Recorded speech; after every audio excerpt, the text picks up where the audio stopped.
على محمد وعلى آله وصحبه أجمعين. أما بعد.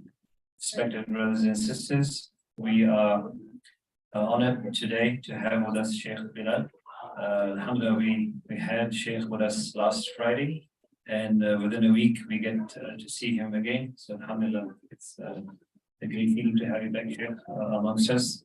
An opportunity for all of us to benefit from Sheikh and his expertise and knowledge and experience. A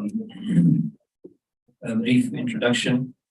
Sheikh is currently serving as the Director of Development for Ihsan Foundation of West Africa. As we know, mashallah, Dr. Ahmed and the team and the community of Folsom, together with the Sacramento community, mashallah, has done tremendous relief work with Ihsan, and may Allah subhanahu wa ta'ala make it grow from strength to strength. So Sheikh is mashallah the Director of Development for Ihsan Foundation, and also the Director of Youth Programs for RIDA, RIDA Refugee Enrichment and Development Association. RIDA also, mashallah, I had the honor of working with the organization all of these years. Mashallah, they're doing tremendous amount of work over here, but even nationally. But for us over here, the local community has benefited tremendously. So mashallah, Sheikh is on board with RIDA as well. Mashallah, Sheikh is a Hafiz al-Quran and has a diploma in Islamic studies from California Islamic University and a degree in communication from San Jose State. Mashallah, he's been diligently serving the Ummah in different capacities for more than 10 years. So I think Sheikh moved to Sacramento area about 5 years ago, 5 or 6 years, 6 years, mashallah. I remember Imam Tahir, Anwar had called me at the time and given a brief introduction of Sheikh. Sheikh is from the Bay, and Alhamdulillah has made Sacramento his home and thrived, and the community has benefited, mashallah, tremendously. Our dua is for Sheikh and family that you continue to enrich the community, and we will inshallah benefit further. The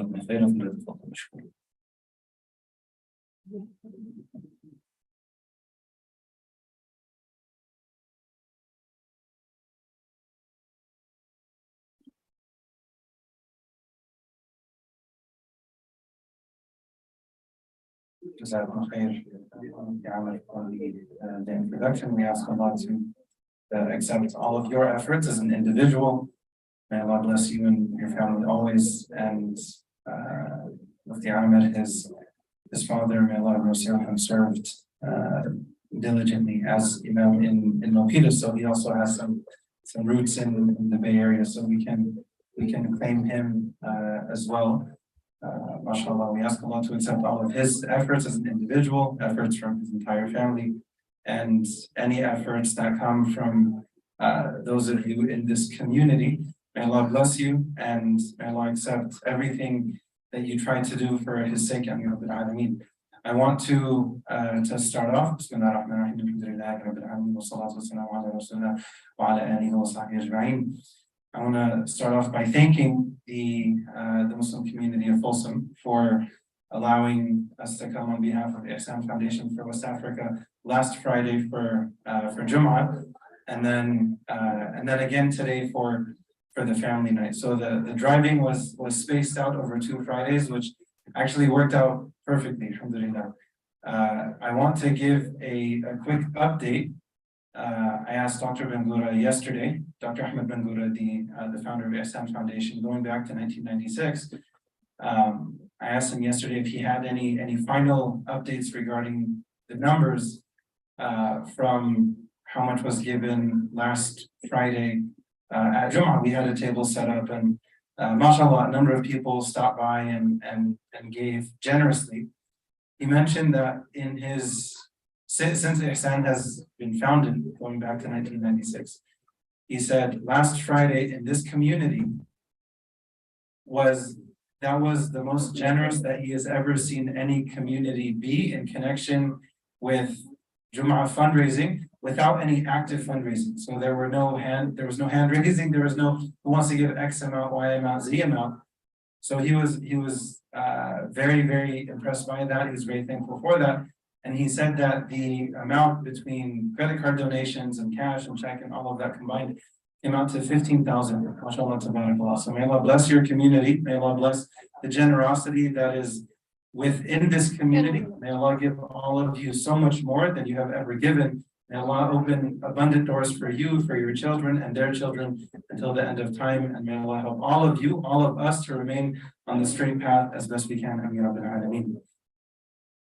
Briefly, before we begin, today there is a table set up for Ihsan Foundation for West Africa in the hallway. If anybody wants to stop by, there are some different flyers, there's different literature there if you want to stop by and check it out.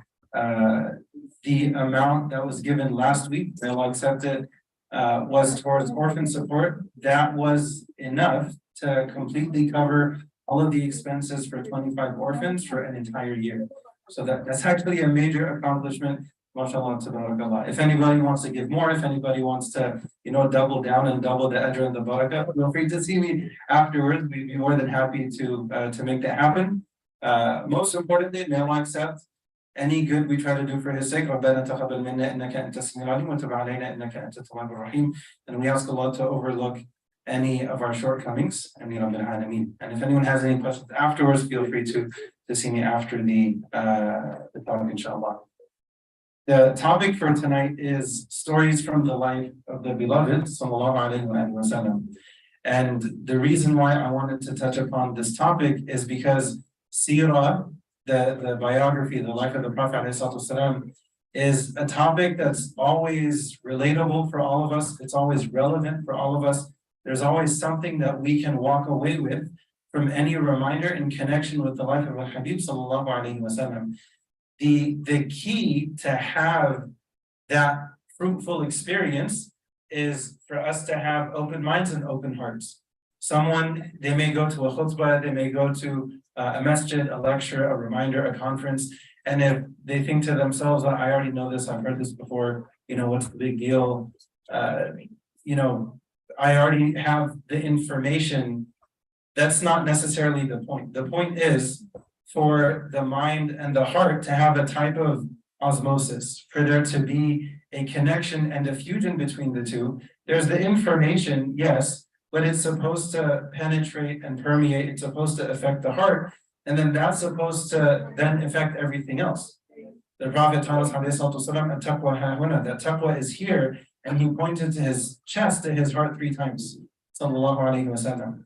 When taqwa is present, when that God consciousness is present in the heart, then everything else ends up being affected by it. It affects a person's words, how they speak. It affects a person's ears, what they listen to, how they listen to people when they speak.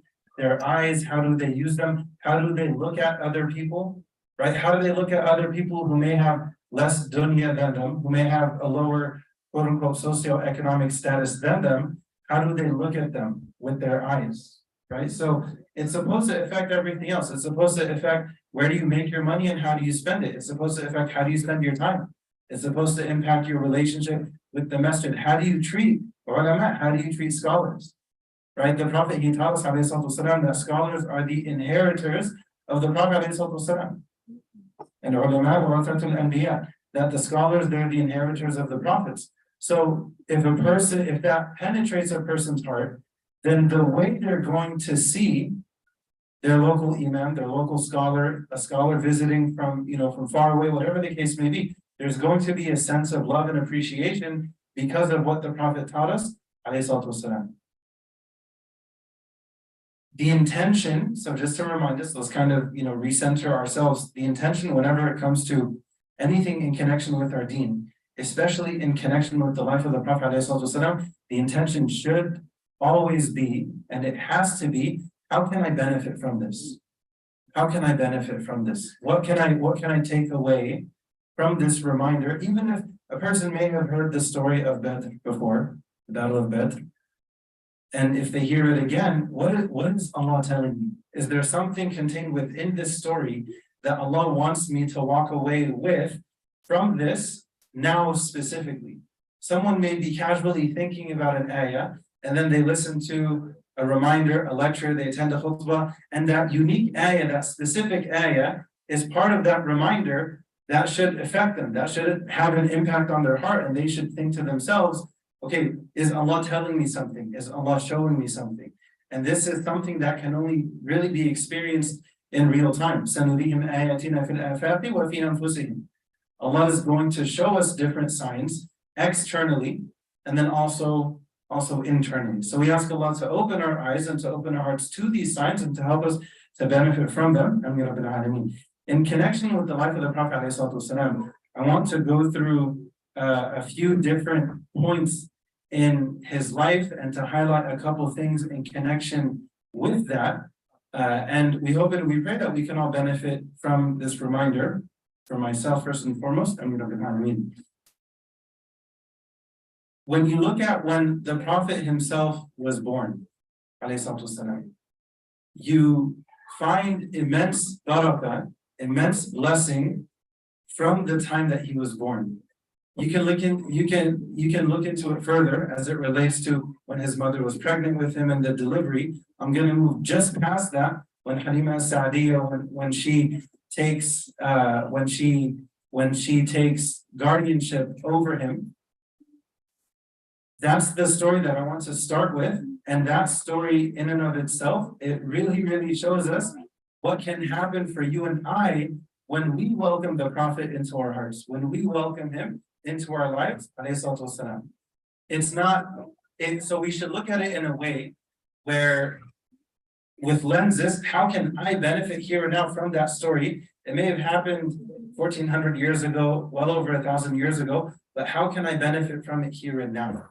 So the barakah that's found when Halima Sa'diyya, when she was responsible for taking care of the Prophet ﷺ, as soon as that happened, so when she goes into Mecca, this was a practice that they had in their society at that time. It was common for those living in the cities, especially a major city like Mecca, to allow Bedouin tribes. They would come in and they would basically have an agreement with the family that they're going to take their baby, they're going to take their child and take care of them for X amount of time, and then afterwards they'll bring them back. So she goes in, and it's mentioned that on their way in to Mecca, even the riding animal, the donkey that she was on, it was very weak and it was very tired and it was very slow. And as a people, as a tribe, they were struggling with famine and there were many challenges. They go into Mecca, and everybody ended up walking away with someone, a baby that they were going to take ownership of, to take care of, essentially.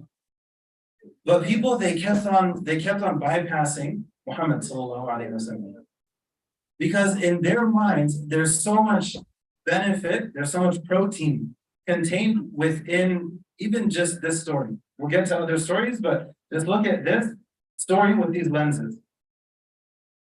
Everyone is passing on him because they're thinking from the eyes of a dunya perspective that he's an orphan. The Prophet's father passed away before he was born. So he's born as an orphan. So when they go into Mecca and they're looking to walk away with a baby and to have an agreement with the family, because they would get paid for doing this. This wasn't volunteer work. They were paid for taking care of that child. They go into Mecca, and everyone is passing on him. Because from the limited human eye, he's an orphan, we're not going to get paid that much. So let's go and take a baby from a family that does have the father present, so we can negotiate for a higher price, and we're going to end up gaining more, profit-wise, no pun intended, by taking care of another baby. That's how everybody was thinking. So everyone ended up with a baby except Halima. Initially, she passed on him, but then she mentioned to her husband, she had her own biological child as well, her own baby boy as well. So she mentions to her husband that I don't want to go back empty-handed. I want to go back with someone, with a child as opposed to no child. I think I'll go back and take care of the orphan. And the husband was supportive. He said, okay, maybe we'll find blessing in that. So they go and they negotiate. the Prophet, he was with his mother, and then his grandfather, Abdul Muttalib, his father's father, so his dada, was an absolute legend in the Arabian Peninsula. Even then, because the father specifically was not there, there was all this hesitation. And people were looking at it with lenses of dunya. Halima Sa'diyah takes, so they negotiate, and then now she's responsible for the Prophet ﷺ. And as soon as that happens, and they're heading back to, they're Bedouins, they're heading back to their encampment. Initially, when they were coming in, her animal was at the back and is weak and slow. All of a sudden, it's at the front. All of a sudden, it's at the front. And people were asking her, did you get a new animal? She said, no, it's the same one. And then they get back. And so she had a baby boy. Mothers, they have to breastfeed. Before that, because they were dealing with the famine, there were many challenges in connection with that. Now, all of a sudden, she can comfortably feed not only the Prophet ﷺ, but also her biological son. And she mentions in the narration that we drank milk to our fill. So the riding animal, now it's faster and better. It's like an upgrade by the grace of Allah. And then on top of that, they get back, and then her milk is full. Before that, it was a struggle because they're struggling with famine. So now there's that blessing there. So the Prophet benefits from that, and the other baby benefits from that. And then now, because the babies, especially the biological son, is satiated, now finally he slept through the night. Any parent knows the sleepless nights that come with having young kids. It really brings the dua to the forefront of your mind and appreciation. If Allah is merciful with me like I'm merciful with this little munchkin, then alhamdulillah, that's going to be a good situation, inshallah. Because it's all rahmah. You're doing so much, especially when they're little. Was highlighted specifically is especially when someone is a baby, when they're an infant, when they're a toddler, when they're little. The parents end up remembering those sleepless nights and the struggles. The kids have no idea, right? So then 10 years later, 15 years later, when that same kid, now they're giving, they have some attitude with their parents, there's a reason why it's so hurtful for the parents, because they've already put in so much time and effort and work. It's a grind. And then now that same baby is, when that mouth used to cry, there would be sleepless nights. What can we do? Let's do anything and everything we can to soothe this baby. But then now that same mouth is talking back to their parents 10, 15, 20 years later, subhanAllah. It's a painful situation. Going back to the story, the riding animal, now it's basically upgraded. In terms of the milk situation, for the babies, it's upgraded. And then now the babies, they slept through the night. And then because of that, the parents, they were also satiated, and then they could sleep through the night comfortably as well. And where their animals would graze, there was extra blessing in that. So much so that other people, they heard that for this family where they're grazing their animals, let's go there and do that.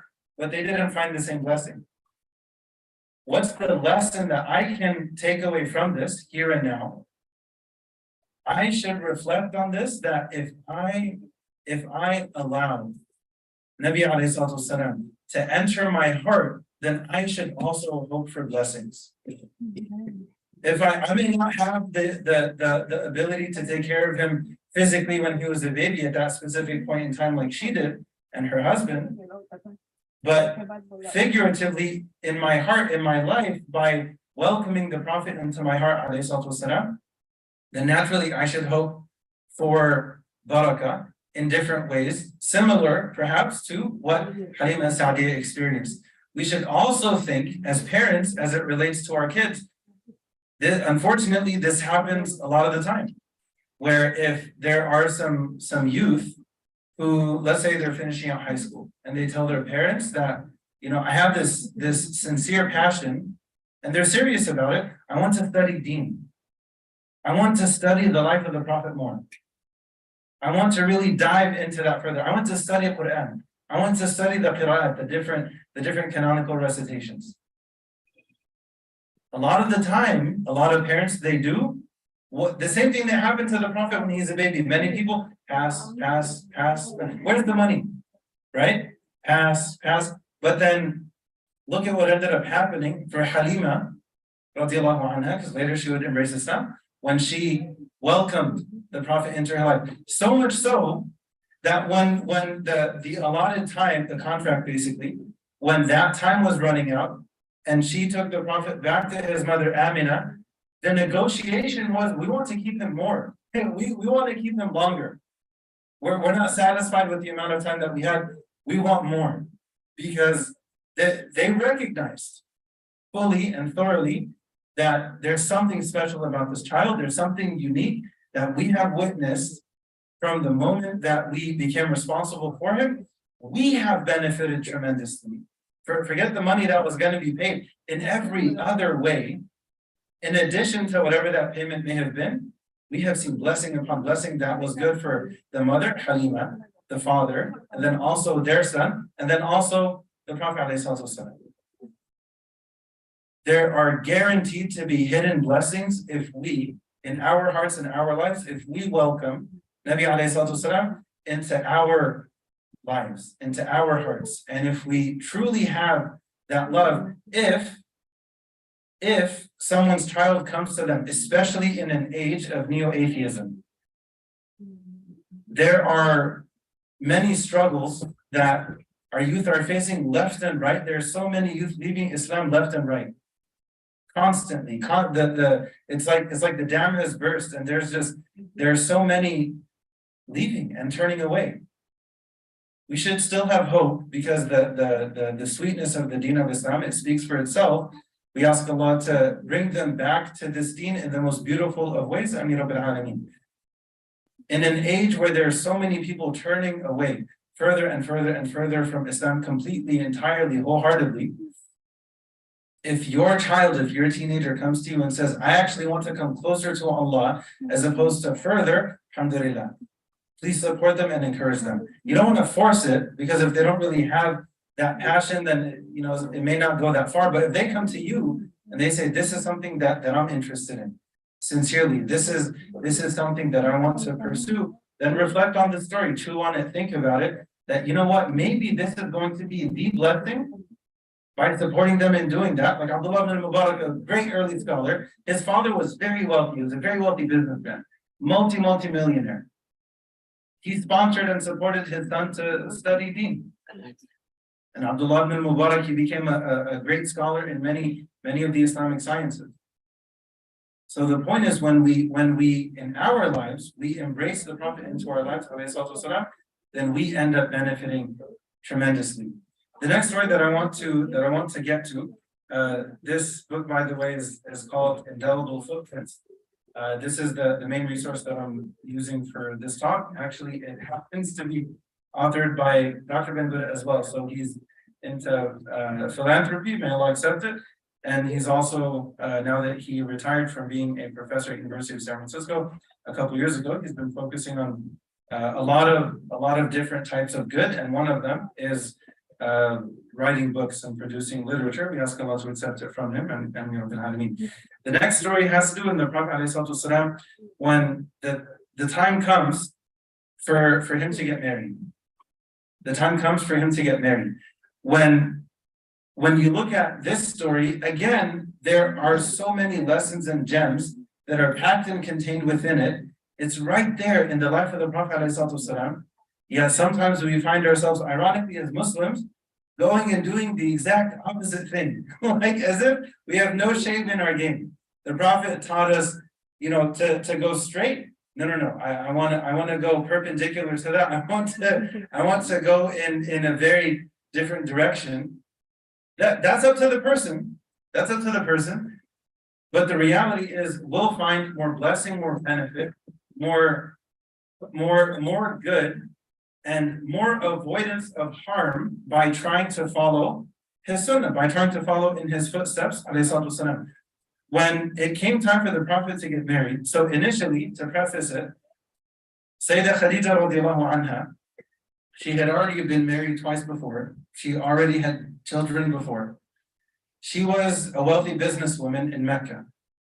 And she was, you could say, the most sought after woman for marriage because of her lineage. That was a really big thing in their society and their culture at that time. She was also wealthy. She was beautiful. Everything was there. She had, because she was so wealthy, she would have this trade caravan. And she wouldn't go herself. She would hire people to go and take care of the business on her behalf. She would basically hire them to go and trade on her behalf of her company, you could say, radiallahu anha. She's an independent businesswoman, literally in this case. And she had a servant, Maysara. So she heard these things about this person, As-Sadiq al-Amin, the truthful, the trustworthy, the Prophet ﷺ, being so incredible, so amazing, so honest. So she decided, okay, I want to hire him. So she hired him, and Maysara goes along with the Prophet. So they go and they trade, and then they come back, and he's perfectly honest the whole time, and he actually ends up profiting more than what she anticipated. More than what she anticipated. And she asked Maysara about him, because you learn about people through business, you learn about people through travel, you learn about people when you live with them or you live next to them. All of these are contained in that journey. They're traveling together, right? They're traveling together. Business, so there's also money talks in different ways. And then they're also, camping together as they're journeying for this trade, back and forth. So when she asks Maysara, like for the real inside scoop, because if someone's putting up a front, that's one thing. But then if you're doing business with them, it's totally different. If you're traveling with them, it's different. If you're living with them, or if you're their neighbor, you live with them or next to them, it's different. So she's, as Sayyidina Umar, he would highlight. So she asked Maysara for the inside scoop. What was it like? And he only has good thing after good thing after good thing to say. So she decides that she was going to offer a proposal to him. So in our cultures, we may think that, the man has to be the one to propose always, and that's what it has to be. Look, to each their own. Usually, is that how it happens? Generally speaking, sure. But is there anything wrong if it happens the other way? Not necessarily. She had no problem with that. She knew what she wanted. She saw what she wanted, so she went for it. She sent like a mutual friend, basically, Nafisa. She goes and she asked the Prophet, alayhi salatu wasalam. I want to read something here. Okay, so Nafisa mentions this, that she, Sayyidah Khadija, she sent me to Muhammad sallallahu alayhi wasallam, basically as a secret agent, after, that's how it's mentioned here, after he returned from her commercial errand in Sham, so in Greater Syria. I said, Muhammad, what is keeping you from getting married? He said, I don't have the means for marriage. Common theme even until now, a lot of the time. So for the young men in college, pay attention. He said, I don't have the means for marriage. I said, what if that is taken care of and you're offered to marry a woman of beauty, wealth, nobility, compatibility? Would you accept? He said, who is she? I said, Khadija. He said, how do I go about this? I said, leave everything up to me. He said, okay. He said, then I would. What was it that facilitated him not only marrying the I don't want to say cream of the crop, but like we need to understand Khadija's status in the society at that time. She was at the top. What was it that facilitated them getting married? What was it that made her so interested in him? It wasn't his wealth. She hired him. It wasn't his wealth. It wasn't material for material reasons. Right? He didn't have that much money. He didn't have, he's you could say paycheck to paycheck. But what was it that got her attention? What made him sparkle, alayhi salatu wasalam, in her eyes? His heart, his character, his manners. His manners. Because of that, he wasn't just offered to get married, but to the Khadija, radiallahu anha. And on top of that, she proposed to him, and look at things from his side.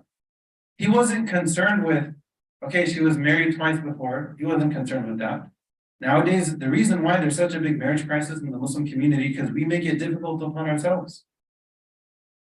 We have 95 different things. We have this long checklist, and everything has to be there. Everything is mandatory. And then another 95 things that cannot be present whatsoever.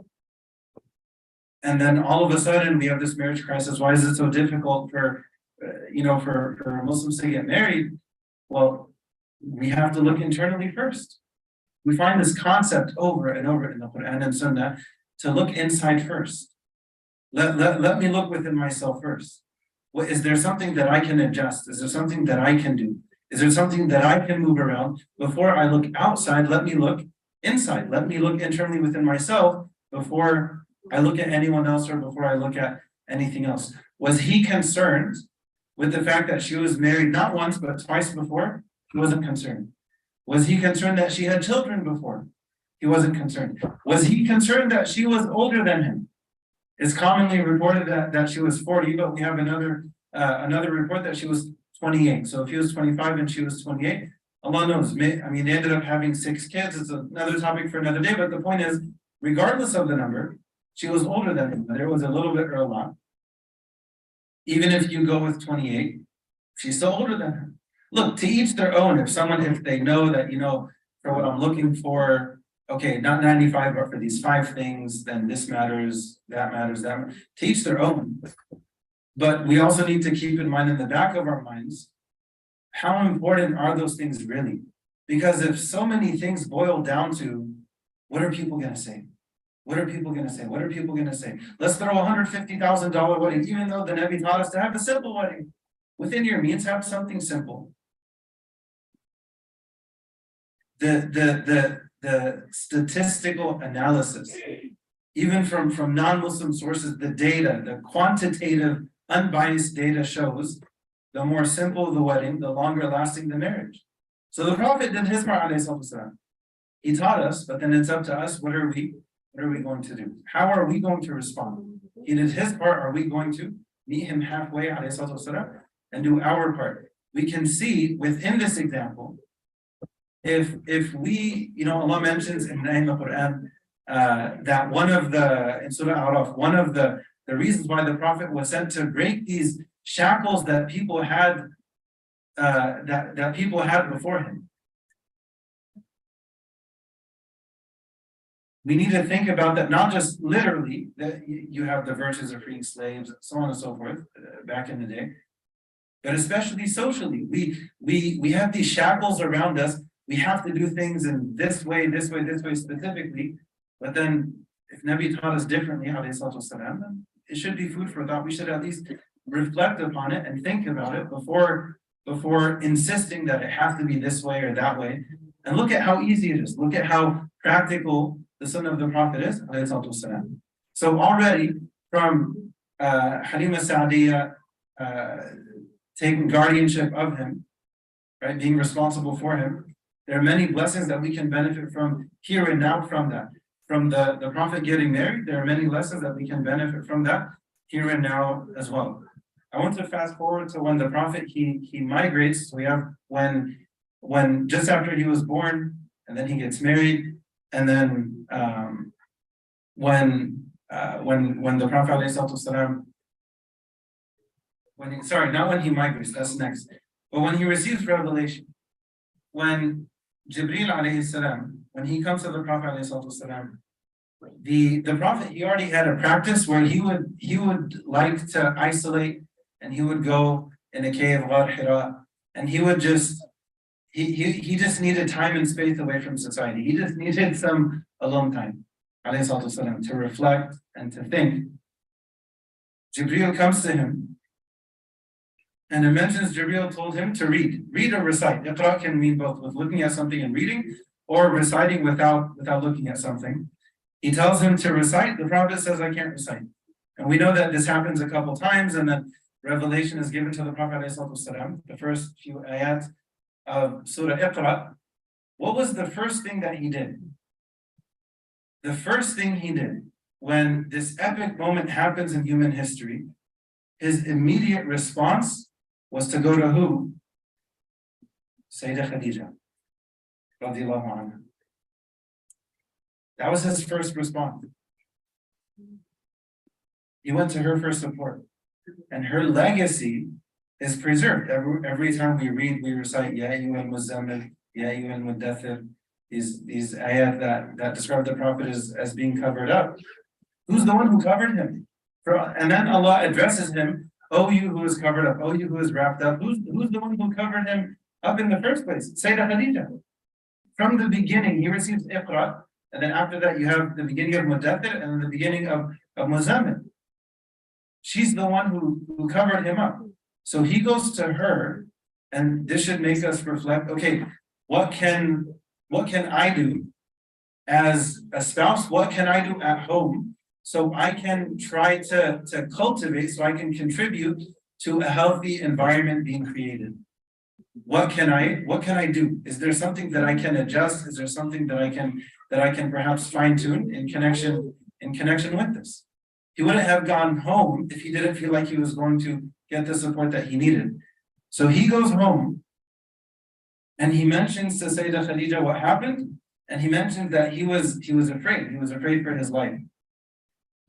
And she, radiallahu anha, says, she swears that Allah will never disgrace you. Wallahi la yukhzika Allahu abada. Wallahi, Allah would never disgrace you. Before they even fully understand what happened, that part is for sure. That part, there's no question about it. So she mentions, God will never disgrace you. Why? Because of who he was and what he did. You unite kin, you bear the burden of the weak, you help the poor and the needy, you're hospitable to guests, and endure hardship in the name of truth. So right off the bat from the beginning, we may not fully understand what this is, we may not fully comprehend it, but because I know you, I know that we may not understand it, but this has to be some kind of a good thing. It can't be a bad thing. This cannot be something that is an indication that Allah is upset with you. There's no way. And she's saying this, having lived with him, having been married to him now for 15 years. So it should make us reflect, wow, what kind of husband must the Prophet have been, for her to respond with such a positive response, for her to testify to his character. And you find this consistently with the Prophet ﷺ, even after he passes away. When Sayyidah Aisha is asked about him, what was the greatest thing about him? She says, and what about him wasn't great? She's saying, so the wife is saying this about the husband after the husband already passed away. He's not there in her presence. He's not there, listening. What is she going to say? The Prophet has passed away, ﷺ.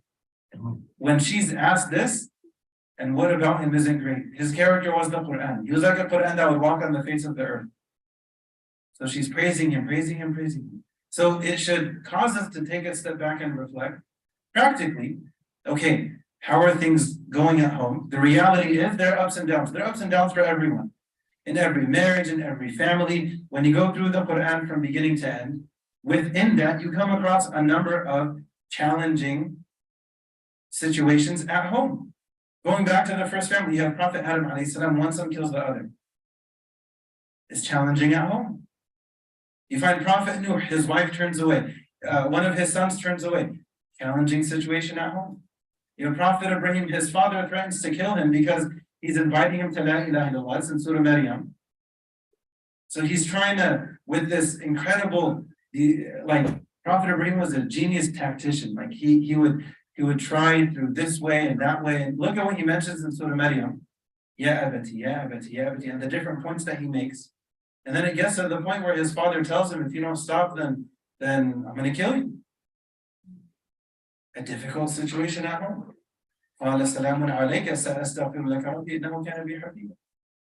So he basically leaves a toxic situation. He needed distance, so he took the space that he needed.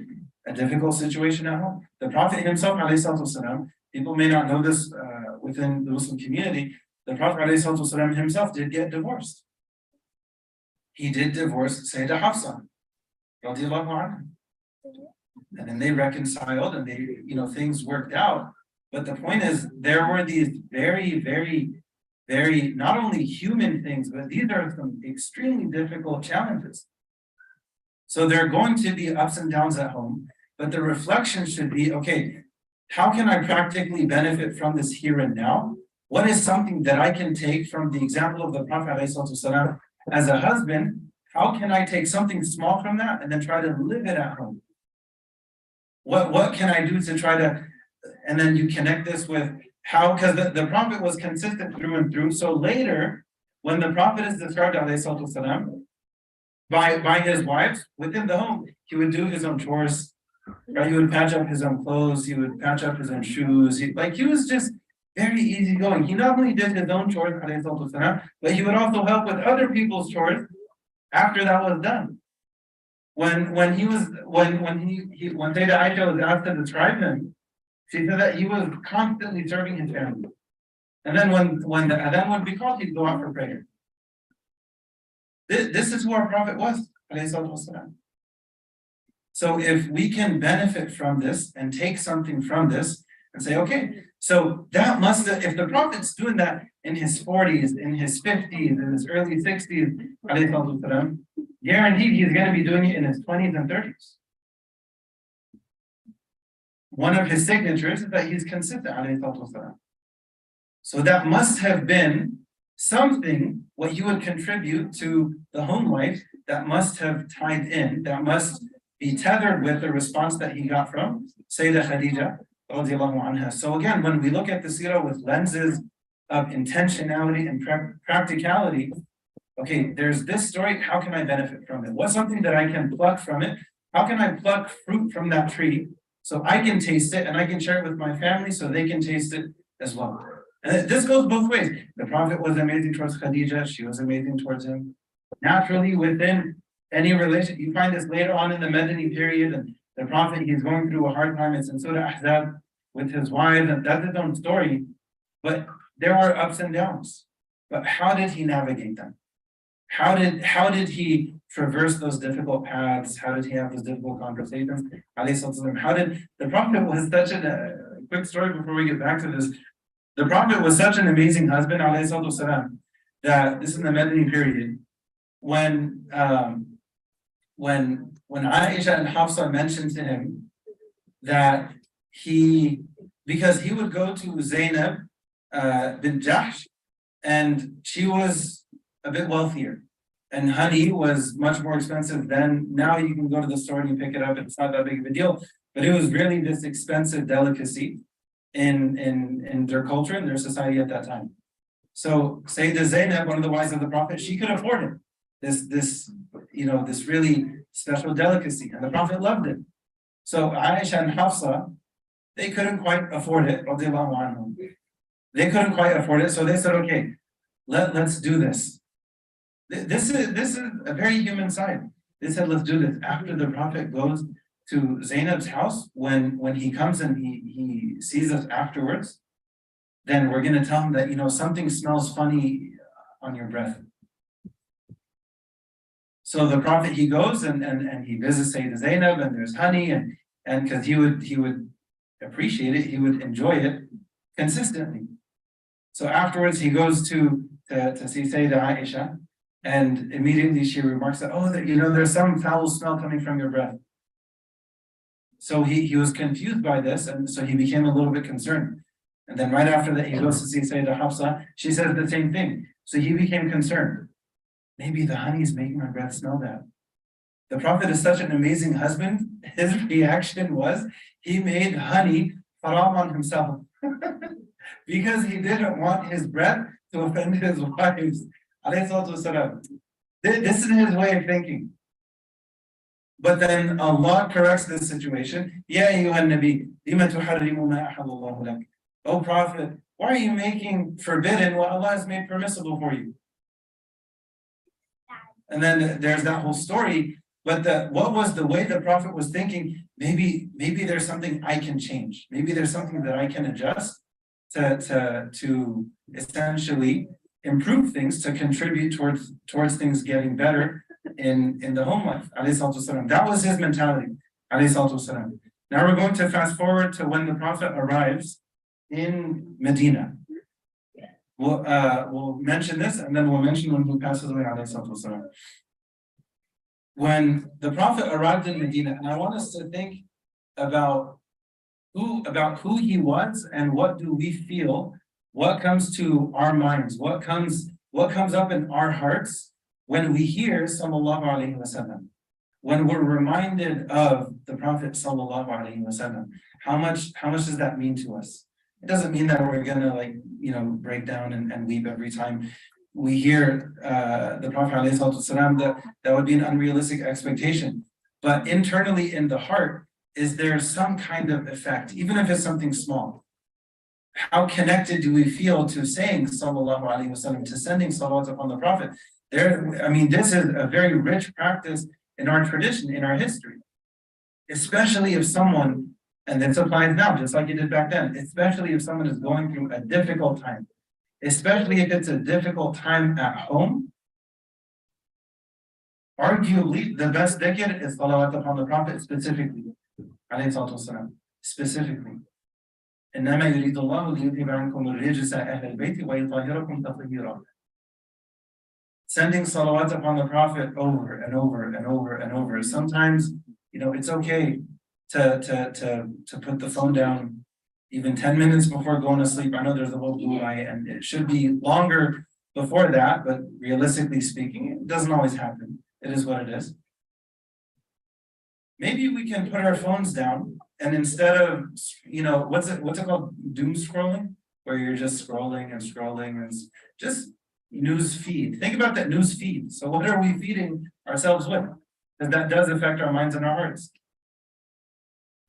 If we can just tuck the phone away, just put it away, and just spend a few minutes, it could be 5-10 minutes, sending salawat upon the Prophet before we go to sleep, doing any dhikr before going to sleep, reading any Quran before going to sleep, reading Surah Al-Mulk, Tabarak alladhi biyadihi al-mulk, before going to sleep.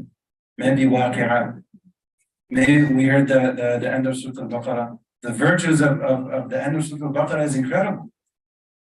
The Prophet said that whoever recites the last 2 ayahs of Surah Al-Baqarah, then for them it will suffice. And when the Prophet leaves it open-ended like that, it should actually make us get our hopes up. Like, wow. And then you have scholars offering different opinions. Does it mean that it would be sufficient as it relates to tahajjud? Is it sufficient as it relates to protection for the night? Is it sufficient? Allah is generous, Allah is kareem. We do what we can, and we ask Allah to accept it. If we can take just a few moments, even a few minutes before we go to sleep, send some salawat upon the Prophet ﷺ, just out of gratitude, out of appreciation. How many du'as have we learned because of the Prophet? How many, now there's so much attention, as there should be, given to mindfulness, as there should be. What's incredible, mindfulness is so embedded in Islam as it relates to the different adhkar that the Prophet taught us centuries ago. I'll give you an example briefly.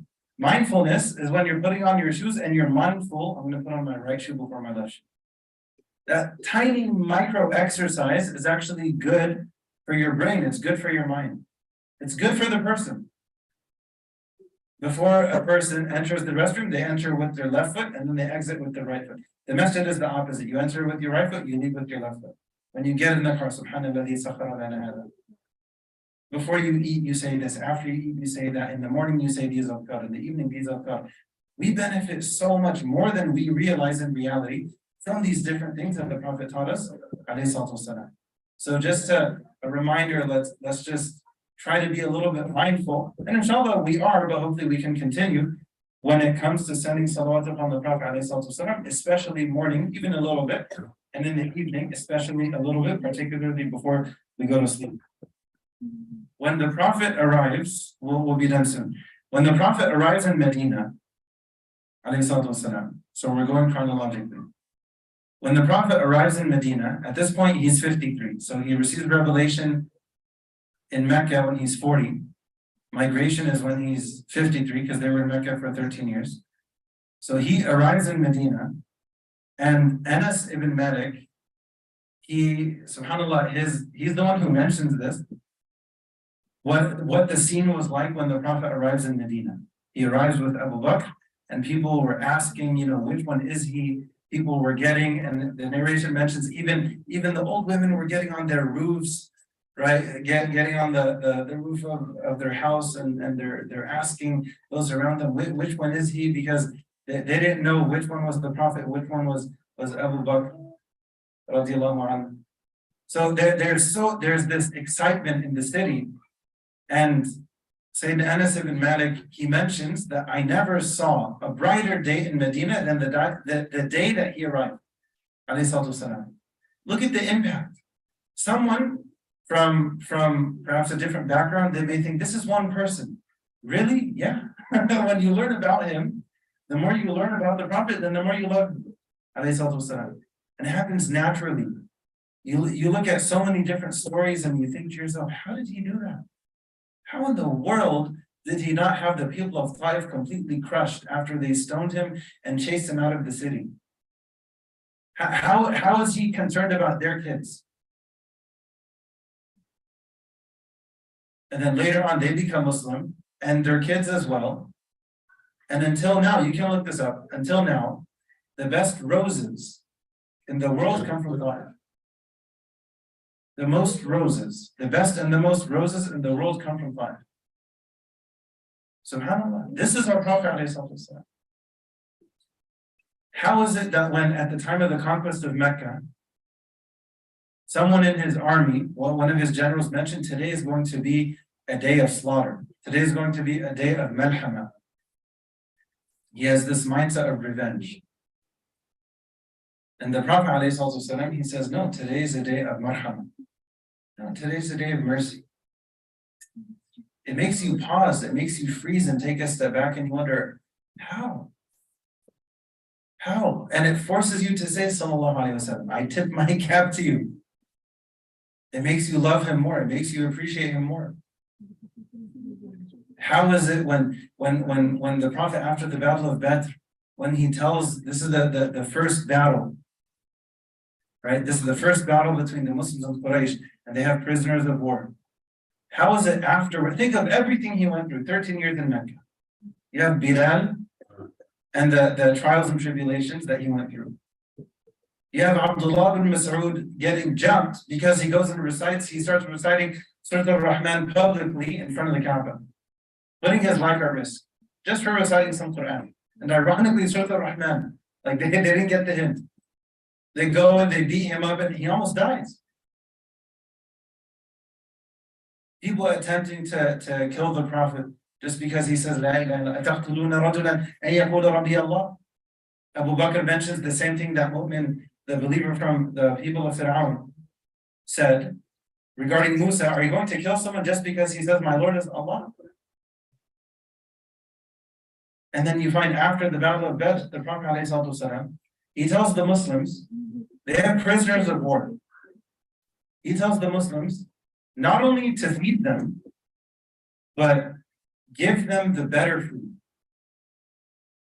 You eat the regular food, the average food, but give them food that's better. Who thinks like that? There's so many examples and different hadith and narrations, and when there's a Sahabi, addiction is a serious thing affecting our community, the Muslim community, in many different ways. The general issue of addiction is rampant within the Muslim community, just like it is outside. We're no different. We think we are, we're not.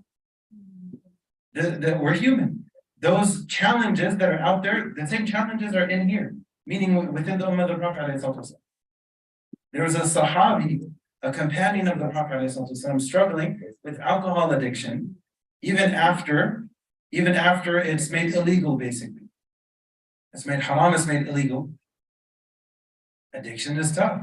So he kept slipping and slipping and slipping, and getting in trouble over and over. Repeatedly. Take a step back and think about that. A Sahabi in Medina, in the city of the Prophet, when the Prophet is alive, is still struggling with alcohol addiction. So if we hear that someone within our community is struggling with addiction, How can we respond to help them? What can we do to make things better? What can we do? Instead, people, they go and they say, oh, we're going to look at them funny, we're going to judge them and talk behind their backs. Be careful.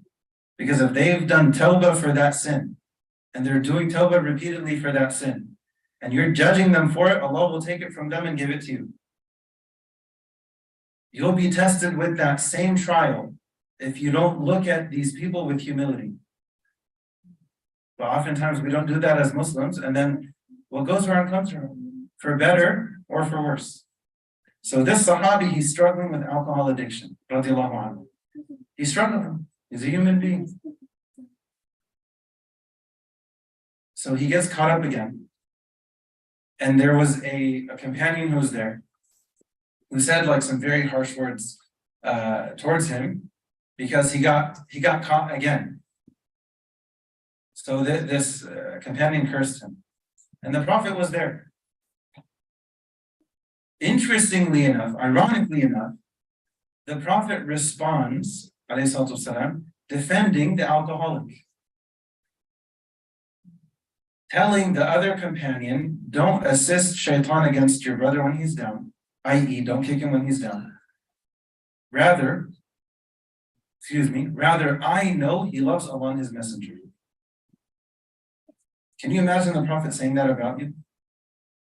Imagine if the Prophet says, I know that you love Allah and His Messenger. That's incredible. The Prophet is reframing. He's adjusting the scope of the camera. Is the Prophet saying that what he's doing is okay? No. The Prophet, he's the Prophet, he's also the head of state.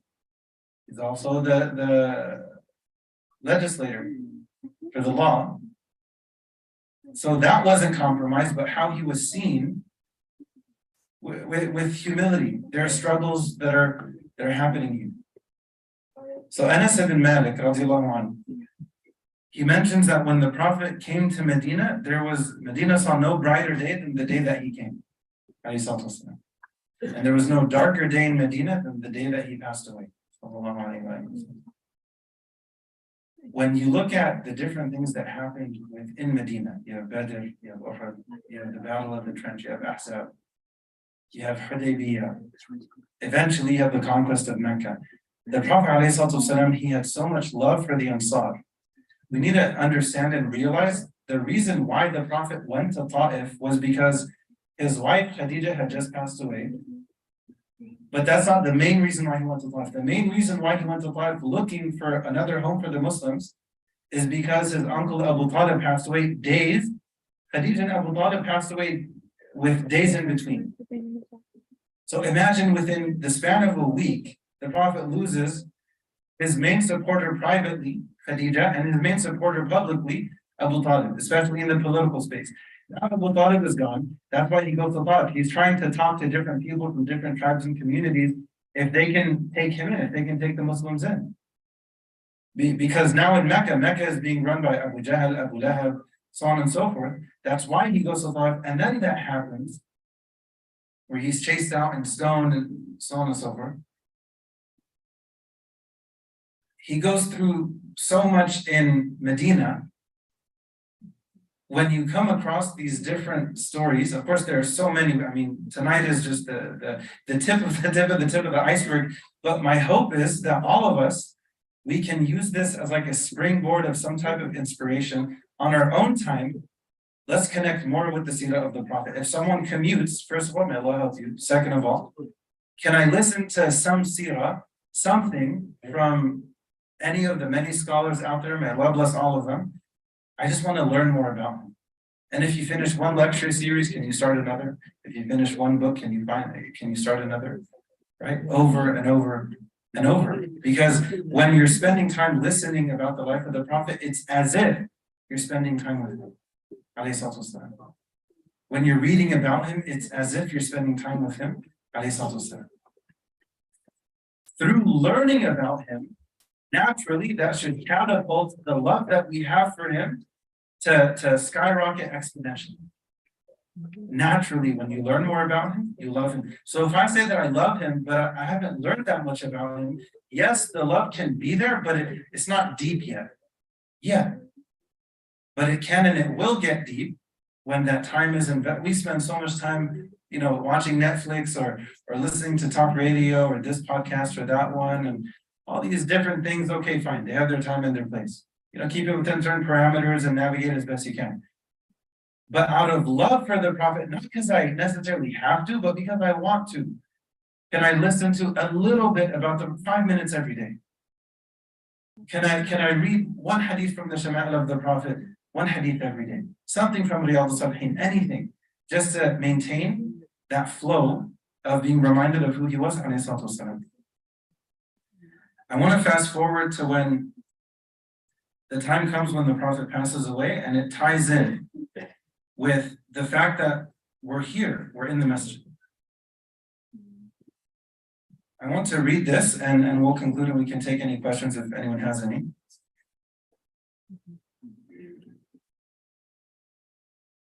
Ibn Shihab was a scholar. Ibn Shihab said on the authority of Anas, it was Monday and the Muslims were doing their morning prayer led by Abu Bakr. Nothing distracted them from their prayers were it not that the Prophet ﷺ had lifted the curtain of Aisha's room where he was. He watched them as they were lined up in prayer.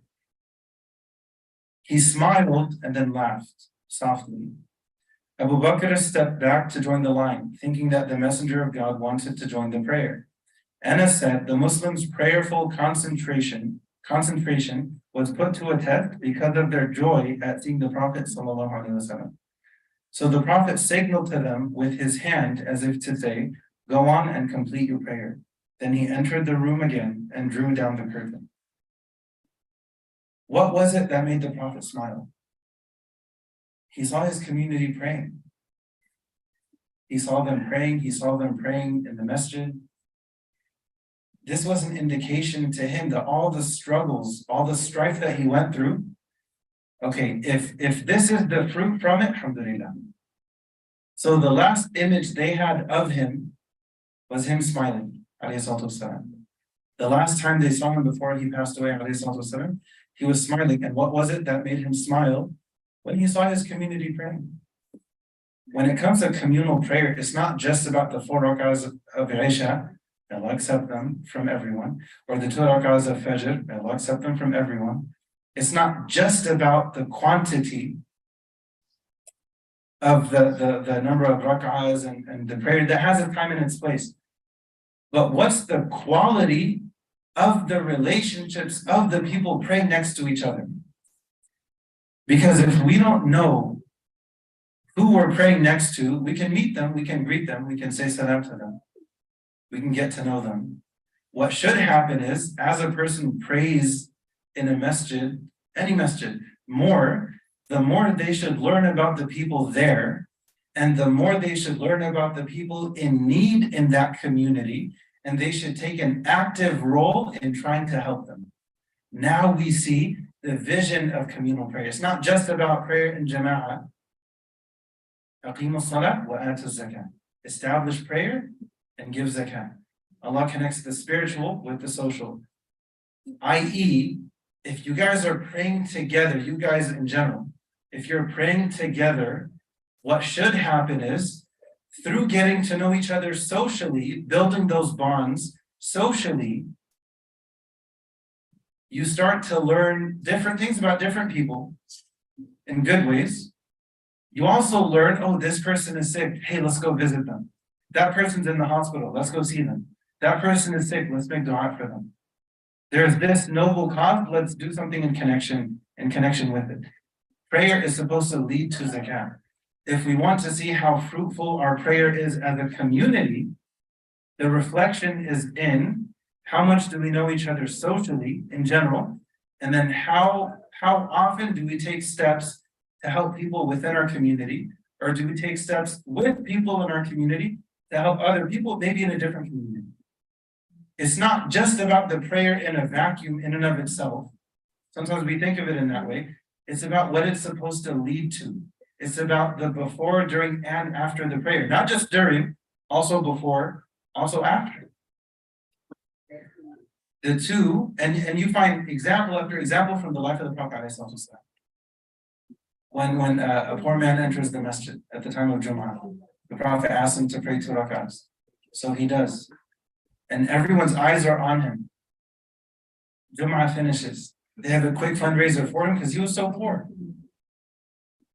So they were quick to act, they were quick to respond. Let's help him.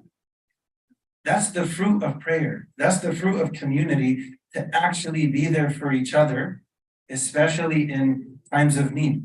And when our youth see this, when they experience this even, then that increases their iman. If they're struggling to pay the rent, and then the Muslim community helps them to make ends meet, some generous person from within the community, they pay the rent for a few months. They help them with their electricity bill, so on and so forth. Naturally, that's going to increase their, wow, so these are the Muslims. It's really awesome. That's what we're supposed to do. We're supposed to live our faith as best we can. What made the Prophet smile when he saw his ummah praying? He asked Allah to accept all of our prayers. I'll conclude with this, the last portion of it. The Prophet gives his final advice. Ali narrates, radiallahu anh, that the last words that the Messenger of God uttered before he breathed his last were, be mindful of your prayers, be mindful of your prayers, and be mindful of God and how you deal with the people under your control, servants, etc. Aisha used to say, one more paragraph, bear with me. Aisha used to say, out of God's grace, the Messenger of God died in my house during the day of my turn while he was leaning against my chest, and that God made it possible for my saliva and his saliva to come together on the day he passed away. Abdurrahman bin Abu Bakr, so her brother, had entered the room with a green miswak, which is, that was like the old school toothbrush, the original toothbrush, used for brushing teeth, in his hand. The Prophet was leaning his weight on me. I saw him looking at it, the miswak, and I knew that he loved miswak. I said, should I get it for you? He said, yes, by nodding his head. I took it, but it was hard for him. I said, can I soften it for you? He affirmed by nodding his head. So I softened it in my mouth. He brushed his teeth. Close to him was a container with water. He dipped his hands in the water and rubbed his face, saying, there is no God but God. Truly the pangs of death are intoxicating. He then stretched forth his hand and said, with the highest companion, Rafiq al-A'la. He kept saying this until he breathed his last and his hand dropped so slowly. Sallallahu Alaihi Wasallam. So that was a very, very, very brief overview of just some key points, some key moments, and key stories from the life of the Prophet, from Halima Sa'diyah when she, takes responsibility for him, so when he gets married, so when he receives revelation, right, which shows the importance of education in our community, both the secular sciences and the sacred sciences. With the right niyyah, studying the secular sciences will bring you closer to Allah. With the right niyyah and with the right friends around you, then you'll make it through university okay. Because we don't just want our youth to get into the top universities, Harvard, Stanford, you name it. MashaAllah, that's a blessing in and of itself. Partially, we want it to be a complete blessing. We want them to enter as Muslims and exit not just as Muslims, as better Muslims than they were when they entered. That's the complete vision. It's not just, I want my kid to get into the school. Okay, how many times they enter as Muslim and they exit as atheist? And then the same parents now, there's this, it's a serious challenge. But as a community, if we do what we can to try to learn about the Prophet and then embody that spirit, that's going to attract our youth to our masajid. And then that's going to equip them by being part of the fabric of the community. That's going to naturally prepare them. And then as they go off to college, as they go off to university and they get work and they live their lives, they inshallah maintain that connection. So tonight was just a brief overview from the story of Halima Sa'diyah radiallahu anha. When the Prophet gets married, early revelation. And the Prophet, he sought refuge with Sayyidah Khadija. What was first revealed has to do with learning. Iqra. Let me learn for myself through the right means regarding deen, and then also regarding any other science out there. With the right niyyah, someone wants to become an engineer. Okay, make your niyyah that you want to do that engineering to help people. How can I use that to help people? Someone wants to study medicine. How can I use that to help people? that's going to add depth to the purpose, and it's going to add barakah in the pursuit of that, inshallah. We're also reminded of when the Prophet arrived in Medina. The best day was when he arrived, and the darkest day was when he passed away. And then also what made him smile before he passed away, and then what was his parting advice, alayhi salatu wasalam. Very brief reminder, but we hope and we pray that this can inspire all of us to spend more time learning about the beloved sallallahu alaihi wasallam. We ask Allah to help us to learn more about him, to love him more, and we ask Allah to help us to take whatever we easily and practically can from his example. May Allah help us to practice it consistently as best we can. Ameen Rabbil Alameen. I know it's a little bit late. May Allah bless all of you for your wonderful patience. You know, for sabrun jameel, patience is beautiful. So there's so much beauty in this room. MashaAllah. May Allah bless all of you for bearing with us until now. Does anyone have any comments, any questions, any reflections they want to share before we wrap up and conclude? We can start on the sister side. If there's anything, whether it's a comment, whether it's a question, before we wrap up. I just one quick question. So, is it like specifying the salawat we should, I mean, do we have to do the Durood Ibrahim, like a smaller one then, or? Very good question. So the sister is asking, Allah bless you and your family, is there a special way that we should send salawat upon the Prophet, to send durood upon the Prophet alayhi salatu wasalam? So you actually mentioned the best way of doing it. One time the Prophet, he was asked by a companion, what is the best way for me to send salawat upon you, to send peace and blessings upon you? And he responded with Salat Ibrahimiyya, Durood Ibrahimiyya, is that what it's called? اللهم صل على محمد وعلى آل محمد كما صليت على إبراهيم وعلى آل إبراهيم إنك حميد مجيد اللهم بارك على محمد وعلى آل محمد كما باركت على إبراهيم وعلى آل إبراهيم إنك حميد مجيد. Or another slightly different version at the end of the العالمين إنك حميد مجيد. Basically the same thing. So his response was, that's the best way. So that's what we say in prayer. That's why that's what we say in prayer. That's the best way. But you have many formulations. You have the Dalail al-Khairat, which is filled with a bunch of different beautiful ways of very poetically sending peace and blessings upon the Prophet. There are many examples from different regions of different scholars in the area producing, whether it's poetry, whether it's different formulations. All of it is good, inshallah. So it doesn't necessarily have to be one way or the other. The best would be Durood Ibrahimiyya, but otherwise, anything that would fall under that banner, inshallah, would be good. May Allah accept it from everyone here. Any other questions on the sister side before we? Thank you for asking the question. Good questions.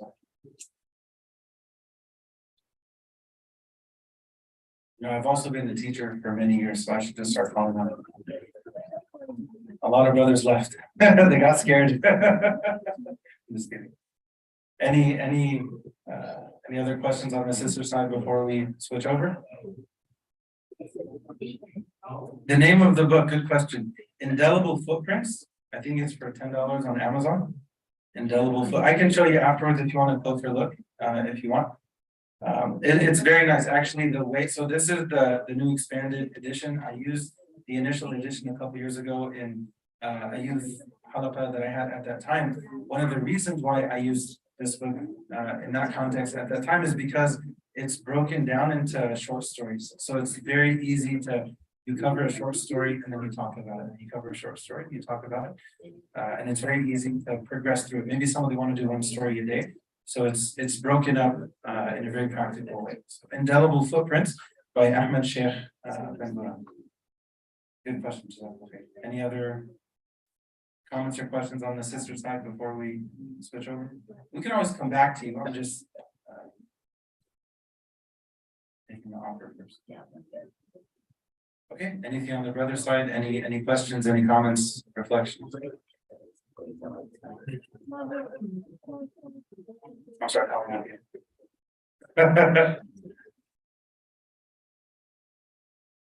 Does that okay? When it comes to Sira, it's always a good reminder, amazingly, for everyone. So if they are learning about Islam who's not Muslim yet, there's going to be a lot of benefit. If they just became Muslim, a lot of benefit. If someone is a scholar and they have, graduate degree from, this university, there's going to be benefit. And this is the beauty of the Seerah of the Prophet, is that it really centers everyone as a Muslim, and there's so much that we can gain and benefit from it, inshallah. Okay, we can go ahead and wrap up. We ask Allah to make this reminder beneficial for us. We ask Allah to make us from among those who, when we hear something beneficial, we take something good from it. We take the best from it. الذين يستمعون القول فيتبعون أحسنه. We ask Allah to make us from among them. سبحانك اللهم وبحمدك نشهد أن لا إله إلا أنت نستغفرك ونتوب إليك. والعصر إن الإنسان لفي خسر إلا الذين آمنوا وعملوا الصالحات وتواصوا بالحق وتواصوا بالصبر. جزاكم الله.